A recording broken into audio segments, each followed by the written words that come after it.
Hello, my name is Susan. I am a priest. Yes, a girl priest. I've been a priest for 15 years. I'm 53 years old and I live in Egypt. I also, in my career, have been a marketing director. And so you can take my message this Easter as either a sermon or a public service announcement. Because what I'm going to share with you is very personal.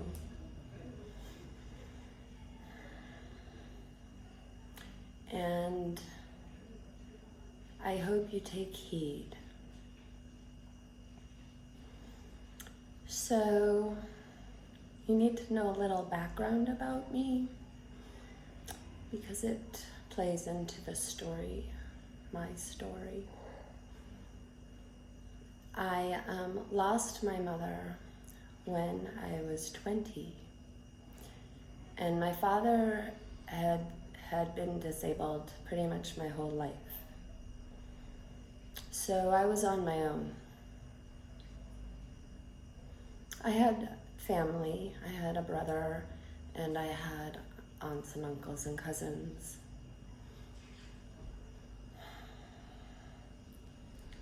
But we grew apart. My mom was the glue of the family.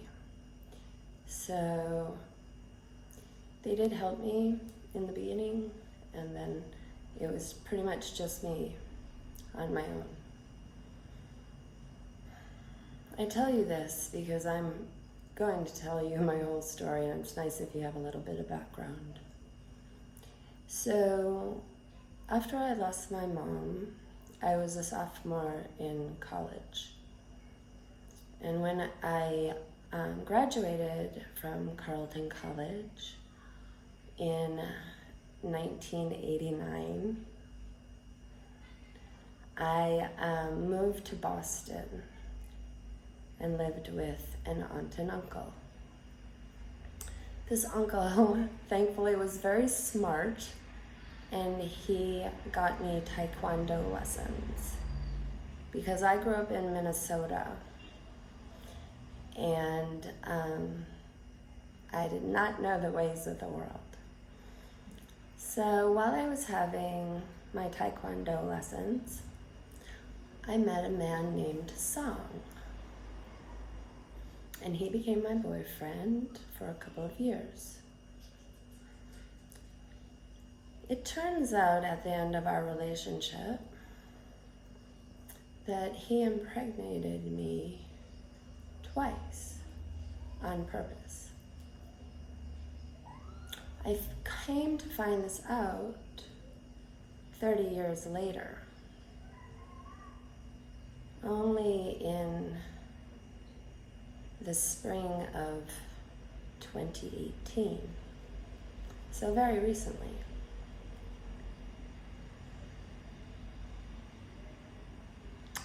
I had 2 abortions, and I thought they were my fault for 30 years. But he came to tell me in the spring of 2018 that he had done that on purpose to keep me.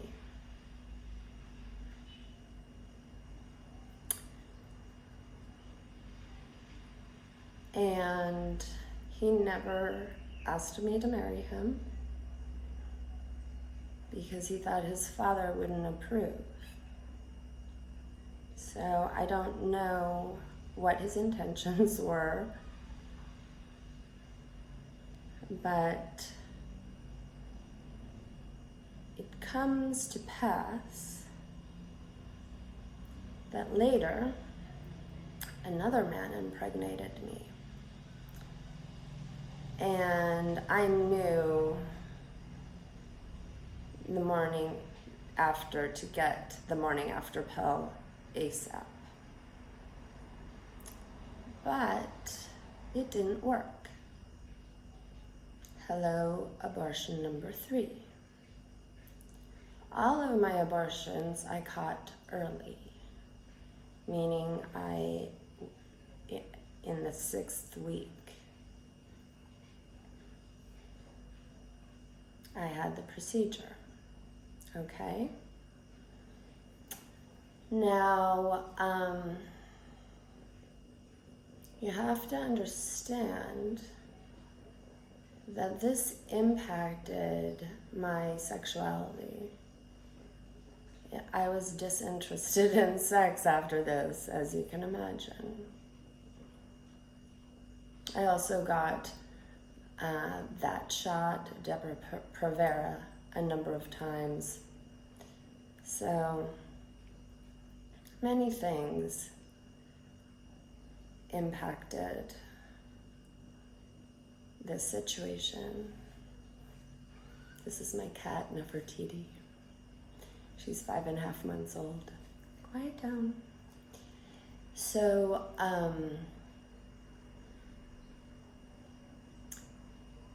I tell you all of this,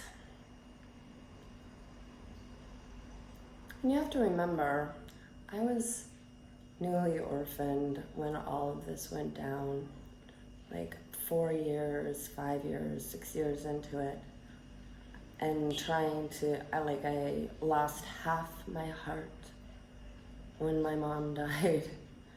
I could barely take care of myself and my dog. I knew I couldn't take care of a baby. So it was very sad that these events happened. I think you'll agree. And I made the choice. I was told by my political party that, it's just cells, right? No, it isn't.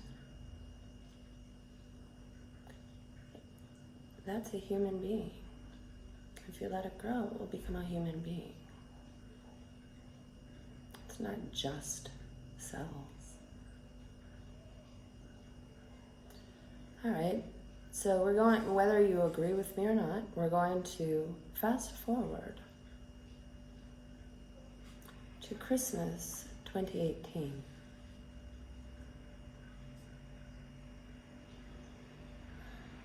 I am in extreme pain, extreme pain, because I don't have a mom or a dad at this point. He died in 1995. So I have no one who will listen to me or believe me that I'm in a toxic marriage. Everyone tells me I'm crazy. This is part of my story that I'll be telling you, but I'm giving you the nutshell version of what happened that Christmas night in 2018. Because I died. It was the final death. And when I died, I felt like I was being raped by 7 swords that were electrified and then set on fire. That's exactly how I felt inside.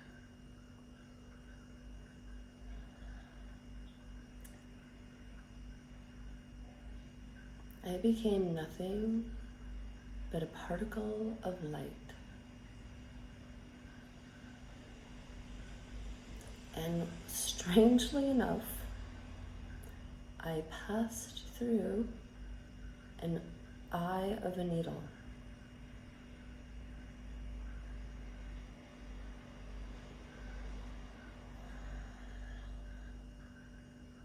don't care if you believe me or not, because I know what I'm saying is true. And when you hear my story, read my story, you will understand. So, I'm telling you this because what I learned in that fire is that when you have an abortion, you are going to feel everything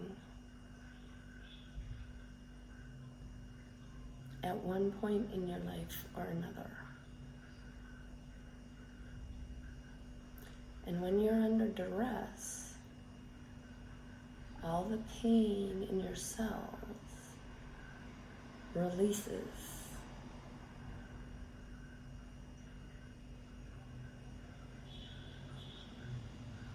This was my experience.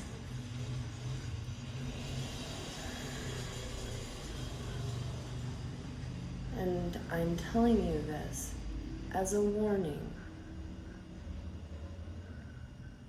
I know many women in the United States have had abortions. And you probably don't want to believe what I'm saying.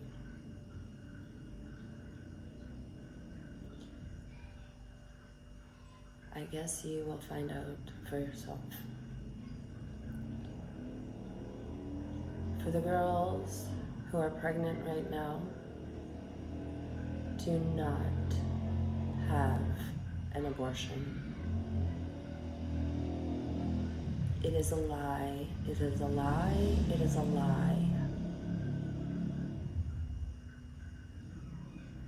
It is a lie that it's not a human being, and it is a lie that you can just leave it.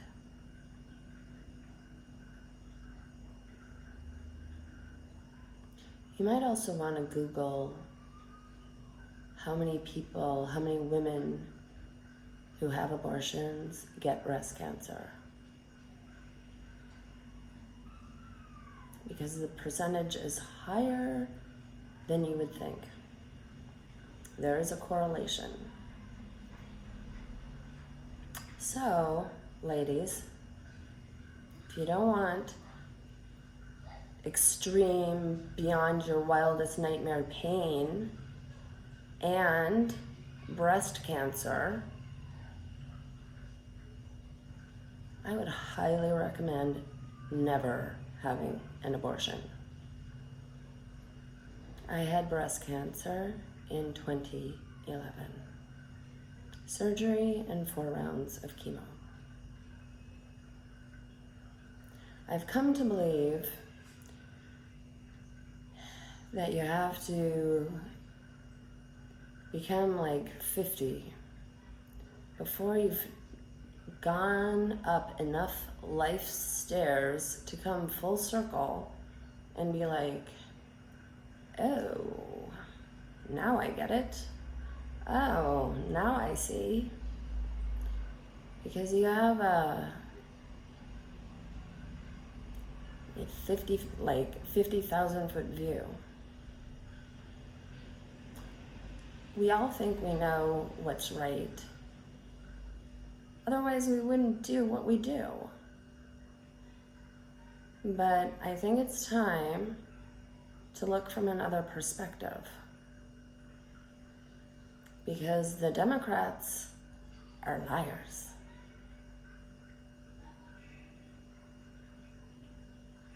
And there is something far more nefarious behind them that we're all about to find out about.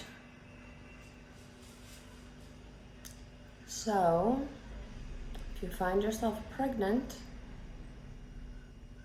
you're gonna be a mama. Because I would also highly not recommend adoption, and foster care is out of the question. So ladies, You might want to take the path of purity.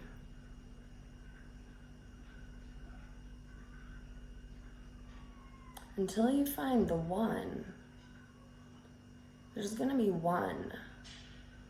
And he's going to see you and you're going to see him and you're going to be like, there you are. I've been waiting for you.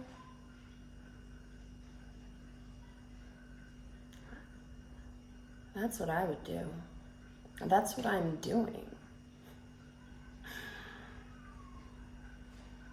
Why not? I've been married 3 or 4 times. I may have been tricked into marriage by one Egyptian. That's why I say 3 or 4. But I am waiting for the one. I'm not playing these games anymore. You need to value yourselves, both sides. Maybe this time of isolation is good for us, so we can remember who we are, and we can grieve the things we may not have done well. And we can say our apologies. And we can forgive others. What a nice gift to give on Easter. I'm going to leave this now with you to contemplate. But really, a baby is a gift from God. And where we go one, we go all.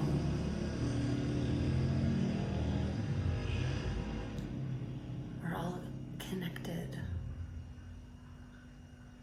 Can't you feel it? All of us.